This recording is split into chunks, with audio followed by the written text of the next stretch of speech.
My name is Judd. My name is Rich. And this is a comic strip AP of Burning Wheel featuring the saga of Locien Wester. And when we last saw Locien, he was learning about summoning from Tonde the Gloam Walker. And you found out from Tonde's dead apprentice, who he lost in the Gloam, that the wizard who attacked you in Jalarzi and knifed you and ran is named Oruda of Irongate. And you know now that he's at the Green Dragon Inn. That's right. I can even update my belief. You can. But here's the problem. You know where this person is, okay? And I think when you get out of the Gloam Walker's summoning garden and you're back on the streets of the free city of Greyhawk, you can tell by the stars what time it is. And it's about time for you to meet Jalarzi, to go meet the Archmage, Mordekainen. Oh my. But Gazer of Hommlet is there with the posse, the archers of the Mage Valley, and they're totally ready to throw down at the Green Dragon Inn. So I feel like we've got a classic Burning Wheel problem of, you've got two beliefs, right? You got two beliefs kind of in conflict here. Which are you going to pursue? Oruda is the bird in hand. I am sure that Jalarzi will understand. Call Pellet, who is the youngest of our band, and I write a small missive to Jalarzi explaining that I will be a tad late, but that I have found a vital piece of information about her assailant. Cool. Yeah, Pellet takes your missive and runs into the night. Gazer, attend me. What's up? I wish to use the full force of this band. We must take this powerful and dangerous wizard down. Make sure that we have all exits covered. He can travel to the Gloam, and that will be difficult. But every physical exit, we need to have archers. Yeah, we're on it, boss. And then we will head our way to the Green Dragon Inn. Green Dragon Inn is a raucous, squat little inn in a working class area of the free city of Greyhawk. And in it, you can find a nice mix of adventurers in to spend the fortune they've made at Castle Greyhawk, and craftsmen who are trying to kind of sell them their wares during their off hours. A lot of adventurers, tomb raiders, people who make their living by gold and experience. And I think we should do this whole thing of hunting him down like a range and cover. Ooh, that sounds interesting. Which is one of Burning Wheel subsystems. So range and cover is the way to use skirmishing at a distance with missile weapons. Do you want to take him alive or dead? I mean, keep in mind I want him dead. Yeah, okay. Yeah, I was going to say, you're shooting arrows at him, so that's going to be a little difficult. It was the dagger, soul in his dagger piece, that while it was evidently some kind of boast, I think that pretty much set my temper. Got it. All right. So range and cover is like fight. We are each going to script 3 volleys, and then we'll unveil what we scripted, and we'll see how they interact, and we'll go from there. Does that make sense? Yes. What is the starting range? Well, I think you get to dictate that, right?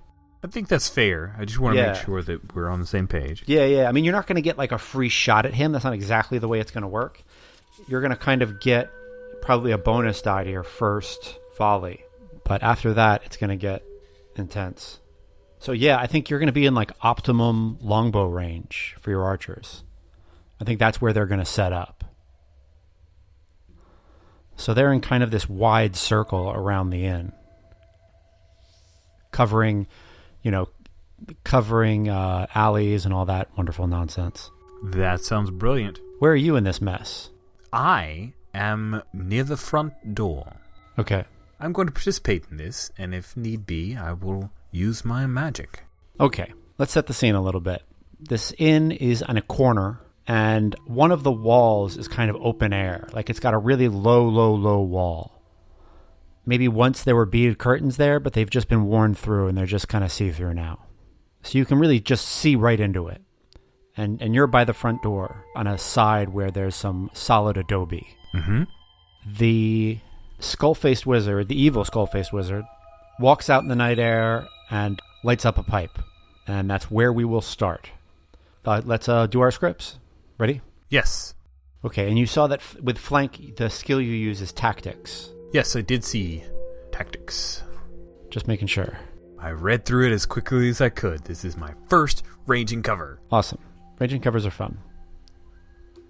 So, just for the record, what we want out of this is you want to kill this guy, and he wants to get out of dodge. Like, he doesn't want to be hunted by a dozen archers and a war wizard. You bet. So, once again, Oruda is on the run. Cool. So, retreat versus hold. So, it is going to be perception versus steal. He's got decent steal. I'm using the evil wizard from the book as my kind of vague template. I'm rolling mine. I'm rolling perception. You got 6 successes to your... I am black, so I'm looking for 3, 4, 5, 6s. I have 2 successes. Right. Wow, that is a damn good roll. It's a good roll. I just want to see what you can spend these things on, because that's kind of... So hold on. You didn't roll all of your dice. So you get 1d for having the prime setup. Okay. And I'm going to give you 1 extra d for having numbers. So roll 2 more d6s. I got 0 more successes. Awesome. Because I'm playing Burning Wheel. Yes, you are. Or Sorcerer, or really anything. Yeah, pretty much. I'm playing with you. Yes. Or I'm playing. This is why I like PBTA games, because as the MC, I don't roll dice. That's pretty much it. Right. Okay, so there's a big however for retreating tests. Your opponents can always shoot, even if they lose the positioning test. If the retreat is successful, your opponent gets 1 free shot before you move out. If the retreat is tied, your opponent gets 2 free shots. If the retreat is failed, your opponent gets 2 free shots plus whatever he spends on his margin of success. Lastly, if you fail a retreat, you hesitate in the next action volley. Okay. So you're going to get free shots. Who in the team do you want to take it? Do you want one of your archers to take it? Do you want to fire a spell off? How do you want to do it? I want Gazer to take it. Okay. So you all hold your positions. The archers get behind doorways, get behind horses, they get behind donkeys, they get behind troughs, carts, anything in the street that they can get behind so that when things kick off, they've got cover. They also know that this schmuck throws fireballs, so they're not messing around. A couple of them get on roofs. And this isn't just... I know we only rolled 1 shot, but it's not only 1 shot. They kind of herd him into position. And waiting from a window is Gazer of Hommlet. Not known as the Mage Valley Archer's best shot. She's got other things she's good at. But when it comes to taking a hard shot, they push it to her. Nice. Gazer of Hommlet is played by the woman who played Snoop in The Wire. Oh, yeah. So I imagine she pulls that arrow back. She's got a real confident sneer, doesn't say a word, and then just lets loose. The arrow hits him straight in the chest. He was running right towards her, trying to get out of there, and he falls, and you can hear the blood going into his lungs as you get closer to him, and he's starting to convulse a bit. But he's not dead, but he can't move. He's immobile, and he's dying in a big hurry. I will walk quickly over to stand over him. Did you act alone, Oruda? He grins. He bites down a really hard grin, and there's blood coming, from between his teeth. And he says, "There is one true lich lord, and he is Acererak. Vecna is false. Council of Eight compromised their Vecnas now. Jalazi and I will free them, and you will fail, as you have tonight." He's done this in countless planes. They're Vecna's creatures. If so, we will stop them. You have failed. Now draw the sword. So you have it raised. He starts to say something, and then... Yeah, I have it raised. Yeah. He says, "See you in the Gloam." And then I press the tip of the sword through his chest and into his heart. Nice. Gazer comes down, rubs her nose, excited. And it was an excellent shot, Gazer. Somebody jokes, "Gazer, I think that's the first shot you ever made." It's the one that counted. She spits on his corpse. "Teach you to knife our war wizard. Simple motherfucker. Want what the best part of this is, boss? What is that, Gazer?" "We're city guard." "Tell him." She goes to one of her lieutenants, and he says, "Oh yeah, you're under arrest for assault and unlawful spellcasting in the free city of Greyhawk. Excellent. And they raise the hue and cry, and they go get a cart for one of the city guards, and they throw the body in it. Good. Now let us see if we can catch up to Jalazi before she becomes cross. Cool. So you knew where Jalarzi was going, and it was Mordenkainen, the Archmage's tower that he holds in Greyhawk. And the tower is obsidian, and it's very simple, almost looks like a giant chess piece, and has no doors and no windows. When I arrive, is she waited for me? Is she gone? Yeah, she's gone. Do I see any beggars about? Anyone who might have seen if she approached? Yeah, there is an older woman. She's selling charms on a blanket. Making my way over. Want a charm to keep the evil spirits away?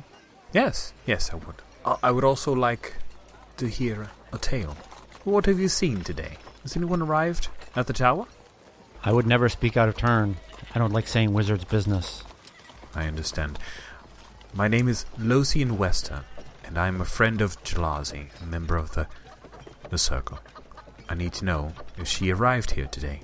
She holds up this one window charm, and it just looks like a bunch of sticks made into a kind of triangular shape, bound together with leather. She says, "This is my most expensive window charm. It's a ward. If you bought this, then maybe I could speak about wizard's business." Of course.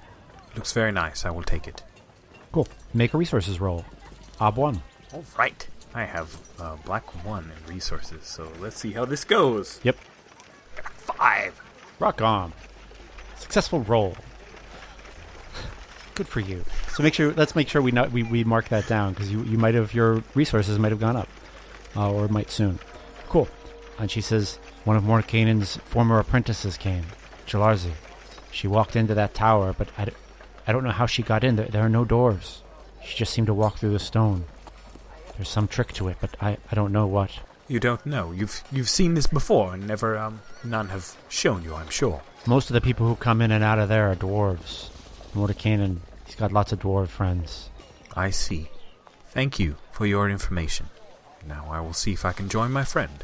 Cool. And I will approach the tower. What do you do? Look for sigils or wards, cracks or seams, anything within this tower that looks sorcerous. Awesome. Make a symbology roll. So the obstacle is 3. I'll let you fork sorcery. And you have a 6 in sorcery, so I believe you can fork in 2 dice. So you'll be rolling 4 dice for symbology. 4 dice. Yep. Here we go. 3, 5, 6, and 1. Now I could spin something to open up that 6, couldn't I? Yes. Alright, I want to do it, because otherwise Jalazi is without my help. And I need to help. I need to feel like I can help her, at least. Here we go. Cool. Yes! I got a 5! Awesome. Streak! You realize that the tower is a sigil, and that the door is embedded in the sigil itself. I see. And you walk into Mordenkainen's tower, and that is where we will start next game.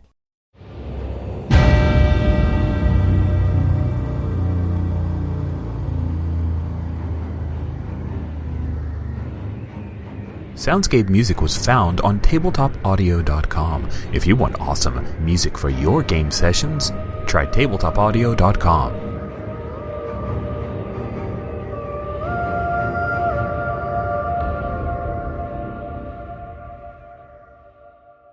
Hi, this is Jason from The Gauntlet. If you enjoyed this episode of Comic Strip AP, be sure to check out our YouTube channel. We have many other Comic Strip AP shows available, each organized in their own sequential playlist for easy listening. Just go to youtube.com and search for Gauntlet RPG.